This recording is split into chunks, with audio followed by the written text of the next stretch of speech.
पहले आप अपना नाम बताएंगे। जी, मेरा नाम डॉक्टर जसवंत है, मैं आरडी प्रेसिडेंट हूँ। सर, जिस तरीके से मेस में कीड़े मिल रहे हैं, आलू प्याज सड़े हुए मिले, चूहे भी मरे मिले, एम्स आरडीए जो है हर मेस में जाके चेक कर दी, किस तरीके से अभी तक आप प्रेसिडेंट हैं आरडीए के, किस तरीके से अभी तक आप लोगों ने किन किन एम्स के अधिकारी को लेटर दिए? जी, सबसे पहले तो मैं ये बताना चाहूँगा कि ये मैच जो है मैच नंबर 7 वो बंद था और इसमें हमारा ये रिक्वेस्ट था एडमिनिस्ट्रेशन को कि आप जो एग्जिस्टिंग जो टेंडर वाले लोग हैं उनको आप ये मैच मत दीजिए, क्योंकि अगर आप उनको देते हैं ऑलरेडी उनका जो सर्विसेज है वो सेटिस्फैक्ट्री नहीं है। तो वी रिक्वेस्टेड कि आप अपने मर्जी से जो मर्जी बंदा बाहर का ले आइए, पर एग्जिस्टिंग वालों को दोगे तो उनका मोनोपोली रहेगा, वो कुछ भी ठीक नहीं करेंगे, सब मैच उनके हो जाएंगे, जो मर्जी वो चलाएंगे। तो एडमिनिस्ट्रेशन ने हमारा बात नहीं सुना, वो हमने रिप्रेजेंटेशन हम अप्रैल से देते आ रहे हैं, बार बार हमने मीटिंग भी की है, उनको बोला भी है और हमारे पास उसका रिटर्न एविडेंसेस भी हैं। तो हमने उनको बोला कि आप जो है ऐसा कीजिए कि नए किसी को दे दीजिए, बट उन्होंने किसी को भी नहीं दिया, पुराने वेंडर्स को दे दिया। और ये जो अभी मैच 7 चला रहे हैं उनका जो एग्जिस्टिंग वेंडर जो LCS वाले हैं उनसे क्या तालमेल है मुझे नहीं पता, मतलब उनका पार्ट है कि नहीं है वो भी हम श्योर नहीं है। वो एक एडमिनिस्ट्रेशन का काम है इंश्योर करना कि वो उनका ही पार्ट है कि नहीं है। देन हमारा एक ये हुआ कि जब ये मैच चली तो यहाँ पे रेट्स बहुत ज़्यादा हाई थे, इनका जो सर्विसेज था वो बहुत डिले था, काफ़ी बार इसमें इंसेक्ट्स पाए गए। तो हमने सबसे पहले आराम से बैठ के पहले बातचीत करने की कोशिश की। 1 जुलाई को हमने मीटिंग बुलाई, जिसमें RDA ऑफिस में जो हमने मीटिंग बुलाई उसमें हमने इनको पूरा इनकी जो परेशानियां थी वो सुनी कि इनकी तरफ से कोई परेशानियां, मतलब एम्स की तरफ से कोई परेशानियां हों या कोई चीज़ें हम मिल बैठ के उनको सुलझा सकते हो प्यार प्रेम से अच्छे से। तो वो हमने मीटिंग किया, उसमें हमने इनको कुछ दिशा निर्देश भी दिए, जिसमें एक पेस्ट कंट्रोल करना था, जो मिस्टर त्यागी हैं जिनको हमने बोला था कि जी आपको एक पेस्ट कंट्रोल है यहाँ पर ऊपर वो करवाना है जिससे कि इंसेक्ट्स ना आए। उसका हमने जो रिटर्न मिनट्स बनाया था और रेट्स जो है इनका ठीक करने के लिए भी हमने बोला था। उसके बाद हमने यही बोला था कि हम टाइम टू टाइम फिर से इंस्पेक्शन करते रहेंगे। दोबारा हमारे ही जो रेजिडेंट डॉक्टर एसोसिएशन के जो ऑफिस बेयरर्स हैं उन्होंने 10 अगस्त को एक मीटिंग किया, उसके बाद एक 21 अगस्त को एक इंस्पेक्शन किया, तो हमने बार बार 2 इंस्पेक्शन किए, फिर हमने एक और इंस्पेक्शन किया 29 जुलाई को तो 1 जुलाई को हमारी मीटिंग हुई। उसके बाद हमने 7 जुलाई को एम्स एडमिनिस्ट्रेशन की तरफ से एक मीटिंग की गई थी ईट राइट कैंपस, जो कि अभी IITs, IIM और लबाशना जो मसूरी है वहाँ पे वो एक गवर्नमेंट ऑफ इंडिया का एक अच्छा इनिशिएटिव है एक हेल्दी खाने के लिए और एक हाइजीनिक खाने के लिए। तो उस इनिशिएटिव के तहत यहाँ पे मीटिंग हुई थी जो हमने अटेंड करी। FSSAI के काफ़ी सारे प्रतिनिधि, उनके जो अधिकारीगण थे वो, उनसे हमारी मुलाकात हुई। हमने उनको आमंत्रित किया कि जी आप आइए हमारे यहाँ पे निरीक्षण कीजिए। तो 10 अगस्त को हमने उनके साथ मिलके हॉस्टल के जो पदाधिकारी हैं, सिक्योरिटी के पदाधिकारी हैं और जो सब एसोसिएशन के जो पदाधिकारी हैं उन्होंने मिलके एक इंस्पेक्शन किया और मैच की हालत ऐसी पाई गई कि अगर तो वहाँ पे हम उसको चलने देते तो संभावना ये थी कि उससे लोग बीमार पड़ने की बहुत अधिक संभावना थी कि अगर इतनी गंदगी लोग खाएंगे तो कहीं ना कहीं बीमार पड़ जाएंगे। तो इसी एक जो व्यू में सबने मिलके एक जो है निर्णय लिया कि इस मैच को जब तक ये सारे जो शिकायतें हैं वो दूर नहीं करे जाती, जब तक ऐसे जो प्रावधान नहीं किए जाते कि जो सफाई है वो सुचारू रूप से हो जाए, तब तक के लिए इस मैच को बंद रखा जाए। तो उस मैच को जो है बंद किया गया, बट 1 घंटे के अंदर ही उसको फिर से खुलवा दिया गया प्रशासन के द्वारा। उसका कोई रीज़न नहीं दिया गया कि वो जो सारी कमियां हैं वो पूरी की गई या नहीं की गई। उन्होंने साथ में जी संदीप अग्रवाल जो MS हैं, हॉस्टल के इंचार्ज हैं, उन्होंने अभी तक क्या एक्शन लिया या नहीं लिया? जी, प्रोफेसर संदीप अग्रवाल सर से हमने काफ़ी बार बात की है। हर बार हम उनसे मीटिंग करते हैं कि सर आप जो है यहाँ पे कुछ ऐसा प्रावधान कीजिए कि जिससे एटलीस्ट इनके ऊपर पेनल्टी लगाइए, या फिर आप जो है एक रूटीन इंस्पेक्शन जो है वो एटलीस्ट यहाँ पे हो जाएं। मतलब ये यूजुअली स्टूडेंट बॉडी का काम नहीं होता है, ऑफिशियली ये हॉस्टल सेक्शन का काम होता है कि वो स्टूडेंट बॉडी के साथ जाके एक रूटीनली इंस्पेक्शन करे और ये इंश्योर करे कि एक अच्छी क्वालिटी का खाना एम्स के जो स्टूडेंट्स हैं, रेजिडेंट्स हैं, उनको दिया जा रहा है।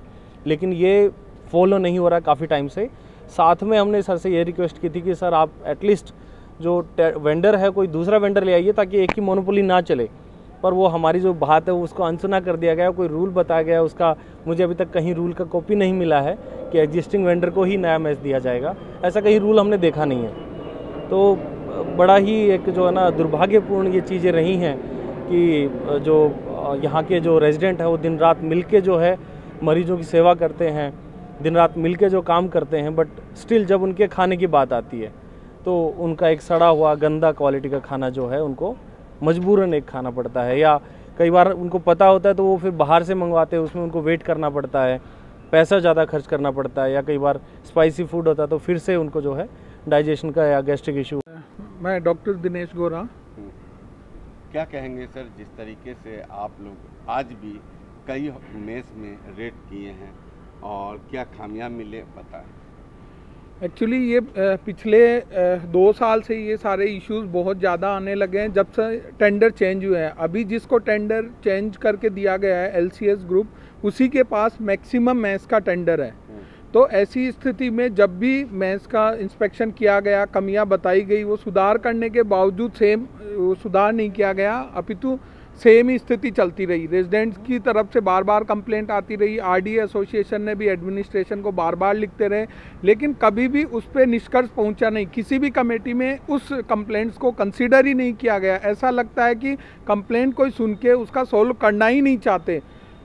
जो फूड सेफ्टी वाले हैं उन्होंने भी जब कह दिया कि खाना इनका बिल्कुल भी हाइजेनिक नहीं है, अप टू स्टैंडर्ड नहीं है, उसको भी कंसीडर नहीं किया। तो ये समझ में नहीं आता कि ये हॉस्टल सेक्शन एंड मेस जो रेजिडेंट्स को खाना प्रोवाइड करती है वो उनकी हेल्थ का बिल्कुल भी विचार करते हैं या जस्ट टेंडर और कुछ पैसों का घपला है उसी को चलाए जा रहे हैं। तो हमारी यही गुजारिश है एडमिनिस्ट्रेशन से कि जो लोग इसको मनमाने तरीके से चला रहे हैं उसको तुरंत बंद की जाए। जितनी भी कंप्लेंट्स है उनको कंसीडर करके प्रॉपर कमेटी बिठा के उस पर एक्शन लिया जाए। जो बेसिक हमारी नीड सिंपल है, खाना हो, शुद्ध हो। हम नहीं कह रहे बिल्कुल 56 भोज मिले, पर जो भी मिले साफ सुथरा मिले, 2 सब्जी मिले, खाना मिले, जो भी मिले बस हाइजीनिक हो और समय पे मिले। जो ये मेस प्रोवाइड नहीं कर पा रही, जितनी भी 10-12 मैसेज है उनमें सेम इश्यूज है। कुछ ने कहने पे सुधार किया, लेकिन जो पर्टिकुलर ग्रुप है जो एडमिनिस्ट्रेशन के कुछ हो सकता है उनकी मिली शय भगत हो, तो वो सुधार करने की बजाय उल्टा ऐसे आता है कि नहीं ये खाना मिल रहा है वही काफ़ी है। तो ये एम्स जैसे इंस्टीट्यूट में ऐसा होना बड़ा ही शर्म की बात है। एडमिनिस्ट्रेशन के लिए तो और भी बड़ी शर्म की बात है अगर वो इसको कंसिडर करे तो। सर, जिस तरीके से यहाँ डॉक्टर हॉस्टल है और अगर वो बीमार पड़ जाएं तो फिर एम्स में जो मरीज हैं वो उनका क्या हाल होगा? तो यही तो नहीं समझ में आ रहा। हम मरीजों को कहते हैं साफ खाइए, शुद्ध खाइए, समय से खाइए। यहाँ पे हम उसके लिए लड़ रहे हैं कि हमें कम से कम साफ दीजिए। इतने टेंडर होते हैं, लाखों करोड़ों के टेंडर जाते हैं, टेंडर वाला आता है वो पूरी साल शक्ल नहीं दिखाता, सबलेटिंग करके उससे लाख रुपए किराया ले रहा है। हॉस्टल एडमिनिस्ट्रेशन को सब कुछ पता है फिर भी वो उसको अलाउ कर रहे हैं। ये समझ में नहीं आ रहा ये कहानी कि जिसको भी टेंडर मिला वो किसी को भी सबलेट कर दिया और वो मैच चलाए जा रहा है अपनी मनमर्जी से। ना उसको टेंडर के रूल्स पता है ना उस। सबसे पहले आप अपना नाम बताइए। मैं डॉक्टर विनय कुमार। क्या हुआ है बताइए, कब का है मामला? मेस में जो है कीड़े मिले हैं, किस तरीके से आप लोग कहाँ कहाँ कंप्लेन किए और अभी तक कितने हॉस्टल को आप लोग चेक कर चुके हैं? देखिए, कब का मामला है ये तो मुझे लगता है कि हमेशा से चला आ रहा है, लेकिन डॉक्टर या जो भी स्टूडेंट है वो इतना यहाँ पर वर्क प्रेशर है। इंडिया का टॉप इंस्टीट्यूट है, यहाँ पर वर्क प्रेशर इतना ज़्यादा है, काम इतना ज़्यादा है कि लोग खाना खाते हैं चले जाते हैं, ध्यान देते हैं लेकिन कह नहीं पाते क्योंकि उनको खाना खाना है, फिर अपनी ड्यूटी करनी है। जब RDA ने कई बार इस चीज़ को वर्बली बोला, सारे मेस मालिकों से बोला, मैनेजर से बोला कि भाई आप गुणवत्ता ठीक कीजिए, आप 10 आइटम मत खिलाइए, 5 खिलाइए लेकिन सही खिलाइए। उसके वर्बल चेतावनी देने के बाद भी मेस में कुछ बदला नहीं। कभी ना कभी लोग हमसे कंप्लेन करते रहे, हमारे अपने स्टूडेंट, अपने कोलीग्स सब कंप्लेन करते रहे, हम भी खाना खाते हैं वहीं खाना खाते हैं।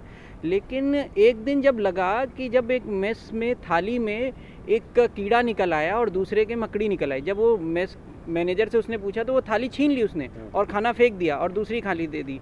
तो एक तो बदतमीजी की और दूसरा खाना इतना ख़राब था कि उसको खाने योग्य नहीं था। फिर हम सब मिलकर, जितने भी लोग खाली थे, हम लोगों ने मेस का निरीक्षण किया।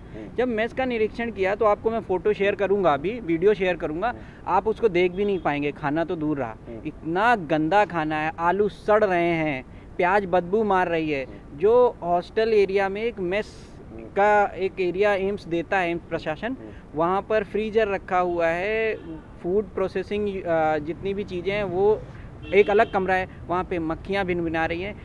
फिर हमने एक ये फूड सेफ्टी वाले जो FSSAI वाले हैं उनको कांटेक्ट किया, वो भी आए। जब उनके आंखों के सामने जो जिस आटे से रोटी बन रही थी उसमें छिपकली घूम रही थी, जब ये देखा गया तब उन्होंने, फिर हम सब ने सारे लगभग जितनी मेस हैं उनका निरीक्षण किया और कहीं पर भी खाना शुद्ध, एटलीस्ट साफ़ सुथरा तो नहीं बन रहा था, गंदा बहुत था। सब जगह की एक ही कंडीशन थी जी। तो किस तरीके से आप लोग जो है RDA के लोग जो है, डॉक्टर रणदीप गुलेरिया जो डायरेक्टर हैं, उनको आप लोगों ने कंप्लेन किया? देखिए, हद हो गई थी। कहते हैं कि इंसान जब सैचुरेट हो जाता है, हद हो जाता है, तभी वो कुछ एक्स्ट्रा करता है। हॉस्टल 7 ये आपके पीछे ही है, हॉस्टल 7 है ना, यहाँ की मेस को हमने 3-4 बार वर्बल, एक तो इनके रेट बड़े होते हैं। एम्स में मेस जो वो RDA नहीं चलाता है, स्टूडेंट नहीं चलाता है।